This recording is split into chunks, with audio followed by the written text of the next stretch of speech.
兄弟们，实现梦想的时候到了！300万，我震惊了。给太原本地挖掘机老板修手机是一种什么体验？粉丝说这台 Mate X 是当初花了2万多买的，在工地干活的时候不小心掉进了水坑里。粉丝的手机里面有欠款的账目明细，金额很大，大概300多万。为了方便我维修，粉丝已经提前去售后更换了屏幕。现在手机的故障是不开机，如果修不好，可能会直接损失一台挖掘机。挖掘机这家伙，相信咱们大多数男同胞都喜欢。想开挖掘机的小伙伴们，你们千万可别眨眼，因为机会就在咱们的眼前。取出手机主板，通过显微镜观察，我们发现到处都是进水腐蚀的痕迹。我们把屏蔽罩打开，发现内部进水腐蚀更为严重。这台手机的问题恐怕就没有这么简单了。老板说，如果手机能修好，就邀请我去体验一下开挖掘机的感觉。听到这里，我的内心再次燃起了希望。通过与机主沟通，我们了解到手机进水后是直接进行强制关机的。我断定这台手机主板虽然进水腐蚀，但却没有开机，所以串电烧坏主要芯片的几率就很小。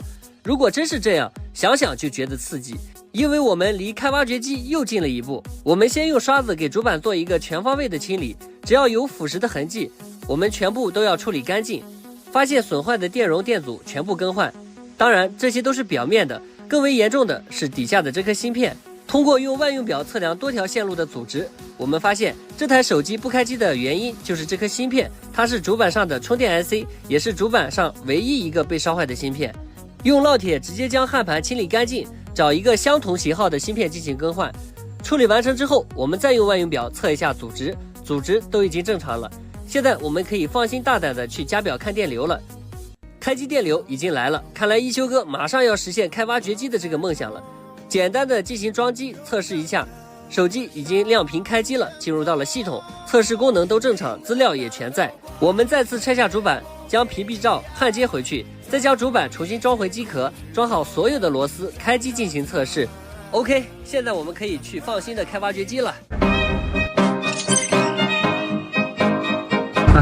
感谢交情一休哥，那我们就上车体验一把你的小时候的梦想。哦，好，可以的。